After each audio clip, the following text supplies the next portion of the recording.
हम गोरखपुर में चुनावी माहौल समझ रहे हैं। ऐसे में हमने तय किया कि पान की एक दुकान पर भी चुनाव का माहौल समझ लेते हैं, क्योंकि यहाँ पर गोरखपुर के हर हिस्से से लोग पान खाने के लिए आते हैं और चर्चा भी करते हैं। तो ऐसे में लोगों से बातचीत कर लेते हैं और जानते हैं कि वो पान खाते खाते चुनाव पर क्या चर्चा कर रहे हैं। क्या नाम आपका भैया? शैलेश कुमार उपाध्याय। शैलेश जी कहाँ के रहने वाले हैं? गोरखपुर के। क्या माहौल चल रहा है अभी चुनाव? भगवा मय हो गया है पूरा गोरखपुर। तो भगवा में हो गया? भगवा मय है। भगवा मय है। यूपी में फिर से कमल खिल रहा है। कमल खिलेगा, भगवा लहरा रहा है। जी जी जी भगवा है जी। गोरखपुर में 9 विधानसभा सीट है। 2017 में 8 पर बीजेपी का कब्जा था। 22 में क्या होगा? 22 में सर जो टिकट बांटा गया इस बार ऐसे ऐसे लोगों को टिकट दे दिया गया है। 4-5 सीट तो ऐसा है जिसमें बहुत कांटे की टक्कर होगी और उसमें गारंटी नहीं है कि कौन जीतेगा कौन हार जाएगा। एकदम नेट टू नेट लड़ाई होगी। अच्छा। हाँ, चौरी चौरा, ग्रामीण, पिपराइच, बांसगांव और चिल्लू पार। रिसर्च किए हैं आप? एकदम एकदम एकदम। तो ये बात आप लखनऊ तक पहुंचा दिए कि नहीं कि इस रिसर्च के मुताबिक इन 5 सीटों पर टक्कर है? हम सपाई नहीं है हम कि अब ये रिसर्च जो है भाजपा तक पहुंचा दिए कि नहीं, कि 5 सीटों पर तो टक्कर रोज यहाँ चर्चा होती है, रोज बात होती है। जी जी जी जी। अच्छा, आपका नाम सर? अनिल कुमार तिवारी। अनिल कुमार तिवारी जी, पान वान खा लिए एकदम? पान खा के ही बोल रहा हूँ और जो बोल रहा हूँ सत्य बोलूंगा, जो बोलूंगा वही होगा। अच्छा, भाजपा इस पूरे गोरखपुर मंडल में भाजपा ही आएगी और मोदी की ही सरकार होगी की बनेगी। इसमें चाहे कोई कुछ भी कर ले। हाँ, रोजगार कोई अपना परिवार में रोजगार नहीं दे पा रहा तो सरकार कहाँ देगी रोजगार? क्या कह रहे हैं भाई, सब सुनते हैं। हाँ, क्या नाम पहले आपका बताइए? बबलू राय। बबलू, आप क्या कह रहे हैं? चाहे रोजगार मिले चाहे ना मिले, रोजगार मिले न मिले, पेट्रोल डीजल 200। जी जी, पेट्रोल 200 अगर उनकी विचार और मेरे विचार में अंतर है। रोजगार स्वयं खोजा जाता है, सरकार और परिवार नहीं देता है। अपने कुवत अपने कर्म से रोजगार खोजा जाता है। हाँ, सरकार का काम नहीं है। सरकार का जब आप कर्म करेंगे तो सरकार अपने आप पहुँच। तिवारी जी, सरकार का काम नौकरी देना, रोजगार नहीं है। रोजगार देना है, लेकिन 500 रुपया पेट्रोल हो जाएगा तब भी ये भराएंगे। इनको कोई चिंता नहीं है। अर्थव्यवस्था की बात होती है, पेट्रोल की बात लोग समझते हैं महंगाई हो गई है। जहाँ डीप में जाइए, अर्थव्यवस्था में जाइए, हम उनको जीडीपी पे कुछ कह रहे हैं आपसे? जीडीपी कैसे बढ़ता है आप बता दीजिए। जीडीपी कैसे बढ़ता है? कोई मैं अर्थशास्त्री नहीं हूँ, लेकिन जो जानता हूँ इतना जानता हूँ कि वही कांग्रेस है तो सरकार पे कर्जा ला दी थी, उसी को हमारे मोदी जी पटा रहे हैं, 23 तक पटाएंगे। क्या नाम भैया? अनूप कुमार पासवान। पान बंधवा लिए हैं? जी जी। अब बताइए, तिवारी जी की बात से सहमत हैं या बबलू जी की बात से सहमत हैं? भैया देखिए, रोजगार मिलना ना मिलना वो अलग विषय है। मेरे जनपद के महाराज जी को होने के नाते विकास हुई है। अच्छा, मैं इससे सहमत हूँ। हुआ है विकास? बहुत सारे विकास हुई है, तमाम रोडें बनी है, देख ही रहे हैं। क्या हो गया गोरखपुर में, बताइए? भैया फर्टिलाइजर हो गया, एम्स बन गया, तमाम रोडें बन रही है। अब मतलब विकास जितना चाहिए गोरखपुर में। पीछे से आवाज आ रही है मामूली विकास हुआ है। क्या मामूली विकास हुआ है बताइए? मामूली विकास नहीं हुआ, बहुत ज्यादा विकास हुआ। ज्यादा हुआ है? हाँ। अच्छा, जैसे फर्टिलाइजर ले लीजिए, एम्स ले लीजिए। चिड़ियाघर बीर बहादुर सिंह के मरने के बाद एक ईंट यहाँ नहीं रखी गई थी। अगर माननीय मुख्यमंत्री जी नहीं होते तो यहाँ कोई भी काम नहीं होता। 4 लेन लीजिए, 2 लेन लीजिए। अब जीडीपी के बारे मत पूछिए, लेकिन जितना काम इस सरकार में हुआ है गरीबों के सबके लिए, उतना काम किसी भी सरकार में नहीं हुआ। चाहे कानून व्यवस्था हुआ, कानून व्यवस्था के दृष्टि से आप देख लीजिए, पूरे प्रदेश में जो काम हुआ है सब गुंडा मवाली सब भाग गए हैं। कहीं न जमीन कब्जा हो रहा है, नहीं कहीं कुछ हो रहा है। लेकिन अखिलेश यादव कह रहे हैं कि सिलेक्टिव कार्रवाई हो रही है, चुन चुन के सिर्फ कार्रवाई हो रही है। अखिलेश यादव गुंडों के सरगना है, वो क्या बोलेंगे? अच्छा, और क्या। और देखिए, पूरे उत्तर प्रदेश की मैं बात कर रहा हूँ। जो कानून का राज महाराज जी ने स्थापित कर दिया, वो एक नजीर है उत्तर प्रदेश के लिए। कोई मुख्यमंत्री नहीं कर पाया है, न कर पाएगा उनके अलावा। और महाराज जी ने आज यहाँ से नॉमिनेशन किया है। आपको मैं बता दूं, पूरे उत्तर प्रदेश में इतनी ऐतिहासिक जीत किसी भी विधायक की नहीं होगी। जो एक इतिहास बनाएंगे महाराज जी गोरखपुर से। सामने से एक भाई कटाक्ष कर रहे हैं, सुन लेते हैं उनको। क्या कह रहे थे आप? गुंडा आपने भाई साहब कह रहे थे गुंडे मवाली भाग गए हैं। गुंडे मवाली भाग के सरकार के संरक्षण में गए हैं।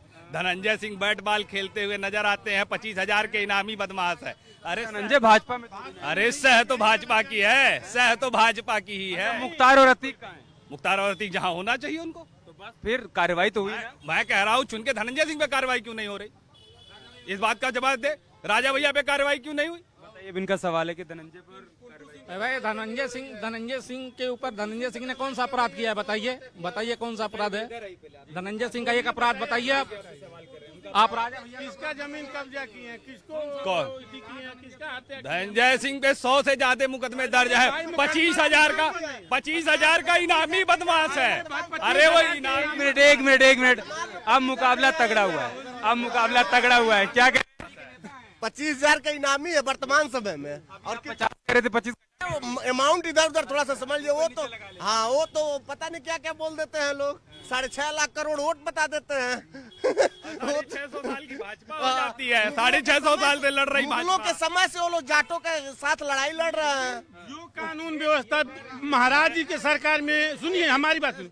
अरे राहुल जी हमारी बात सुन लीजिए। महाराज जी की सरकार में पूरे देश में नजीर बन गई है कानून व्यवस्था के लिए। सुप्रीम कोर्ट इसके लिए सबसे ज्यादा रेप यहाँ उत्तर प्रदेश में हो रहा है। क्यों कस्टोडियल डेथ सबसे ज्यादा उत्तर प्रदेश में हो रहा है। कस्टोडियल डेथ में नंबर 1 है। मैं आपको बताता हूँ भाई साहब, एक मिनट मैं आपको जुड़ा रहा हूँ। पश्चिम में चले जाइए, पत्रकार विक्रम जोशी मार दिया जाता है। गोरखपुर चले आइए, वकील राजेश्वर पांडे मार दिए जाते हैं। यहाँ मजदूरों की बेटी के साथ बलात्कार हो जाता है। यहीं पे मनीष गुप्ता की हत्या कर दी जाती है। इंद्रकांत मणि त्रिपाठी की हत्या हो जाती है। नृपेंद्र मिश्रा 3 बार का विधायक मार दिया जाता है। प्रभात मिश्रा जिसके ऊपर एक एनकाउंटर का मुकदमा, एक FIR नहीं दर्ज हुई है, एनकाउंटर कर दिया जाता है। खुशी दुबे अभी तक जेल में है। उसकी नौकरानी अभी जेल में, उसके साथ 2 साल का बच्चा जेल में। क्या कानून व्यवस्था है? विकास दुबे क्या किए थे? जो सुनिए हमारी बात सुनिए। विकास दुबे ने क्या किया था प्रशासन के ऊपर? तो नहीं तो खुशी विकास दुबे के अपराध उसके परिवारजनों को नहीं ना आप देंगे? खुशी दुबे 2 दिन के ब्याह तक कौन सा साजिश की थी? नहीं, खुशी दुबे 2 दिन के ब्याह तक कौन सी साजिश की थी बता? 12 से 17 ठीक था कि 17 से 22? 12 से 17 भी ठीक था, 17 से 22 को दोनों में कोई अंतर नहीं है। सरकार तो कह रही है फर्क साफ है। नहीं, फर्क नहीं है। फर्क नहीं, जो चीज जैसा को तैसा। जो जातिवाद यहाँ था वही जातिवाद वहाँ। महाराज जी का विश्वविद्यालय बन के तैयार हो गया। इस विश्वविद्यालय पे ताला बंद हुआ। बात की तो मेरा सवाल इस पर है, क्या जाति एक फैक्टर है क्या गोरखपुर में? जाति फैक्टर है एकदम आदि अनाद काल से यहाँ जाति संघर्ष चले उसी पे गोरखपुर की सवाल इसलिए कि कहते हैं कि यहाँ मठ का इतना प्रभाव है कि अगर किसी प्रत्याशी के ऊपर हाथ रख दिया जाए तो फिर जाति फैक्टर खत्म हो जाता है। ऐसा नहीं है। वो जाति फैक्टर एक 2 वर्ग हमेशा लड़ा है।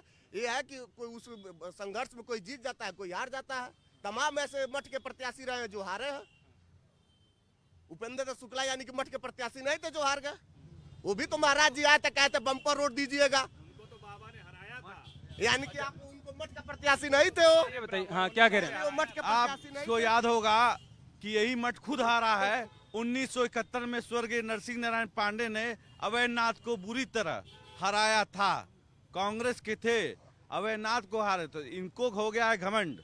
घमंड से क्या होता है, जहाँ धर्म की राजनीति होती है वहाँ कभी विकास नहीं होता है। दूसरी चीज, मैं एक चीज छोटा बात बोलना चाहता हूँ। मैं तो जनता हूँ, मैं बोल महंगाई, ये लोग कभी महंगाई की बात नहीं करेंगे, बेरोजगारी की बात नहीं करेंगे। कहते हैं विकास किए, 4 महीने पहले आए होते, हर घरों में पानी भरा हुआ था। ठीक है, तो ये लोग कोई विकास की ये लोग बात नहीं करते। और मठ की बात है तो मठ ये ना सोचे कि हारे नहीं है, कोई ना कोई जरूर हराएगा, लेकिन समय आने पे हराएगा। और जिसकी लड़ाई, जब माननीय मुख्यमंत्री जी जब सांसद थे और जिस चीज की लड़ाई लड़ते थे, मुख्यमंत्री बनने के बाद सबसे पहले वार उसी पे हुआ। छात्र संघ की लड़ाई योगी जी लड़ते थे। छात्र संघ को निरस्त कराने में योगी जी की बहुत महत्वपूर्ण भूमिका थी। पटरी व्यवसायियों की लड़ाई योगी जी लड़ते थे। पटरी व्यवसायी आजकल भूखे मर रहे हैं। प्राइवेट जो टेम्पू रिक्शे वालों की लड़ाई लड़ते थे, बेचारे रोज लाठी खाते हैं, रोज महीने में 5,000 चालान भरते हैं। सबसे ज्यादा लड़ाई जिसकी ये लड़ाई लड़े, आज वही सबसे ज्यादा इनके कार्यकाल में परेशान और हैरान है। अब ये बताइए, बेंच की बात करते थे ये, जब सांसद थे कि हाई कोर्ट बेंच बनवाएंगे, एकदम सन्नाटा मार लिए, कुछ बोल ही नहीं रहे कि हाई कोर्ट बेंच बनेगा। मेट्रो ट्रेन के बारे में बात किए, वो भी नहीं। 4 बार DPR बनता है, बताइए। मुख्यमंत्री है, मेडिकल कॉलेज में न न्यूरो है न कार्डियो है।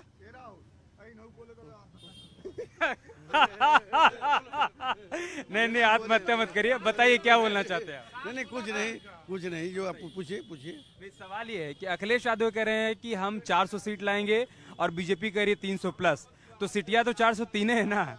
हाँ, तो क्या होगा फिर? लड़ाई होगी, दोनों लोग, हर आदमी अपने आकलन से बोलता है। वो 403 बोल रहे हैं, हो सकता है वो 403 में 200 पैसा कर रहे हो। ये 300 बोल रहे हैं, 300 में 150 अपेक्षा कर रहे हो। बीजेपी ठीक है ना, महाराज जी का है भी भाई 300 प्लस 700 सीट तो हो नहीं जाएगी, रहेगी 403 ही सीट, उसी में पाना है। अपना अपना दावा करेंगे।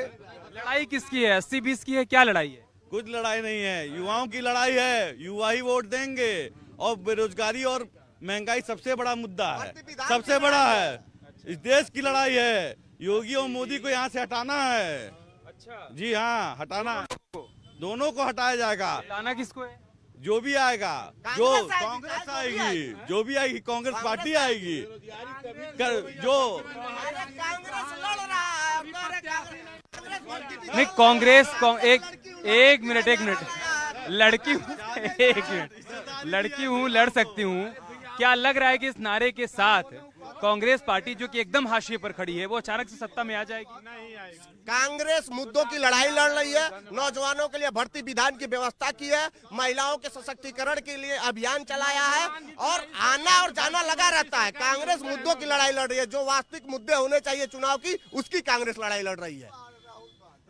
तो उत्तर प्रदेश में हम तमाम जगहों पर घूमे, गोरखपुर में आकर हमें कांग्रेस की भी आवाज बुलंद होती हुई नजर आई। पान की दुकान पर चर्चा का मतलब बस इतना था, पान की दुकान में चर्चा करने का मतलब और मकसद बस इतना था ताकि आपको ये समझ में आए कि पान की दुकान पर जब लोग आते हैं पान खाने के लिए तो किस तरीके से राजनीतिक मुद्दों पर चर्चा करते हैं, उनका मूड क्या है और 2022 का माहौल क्या है।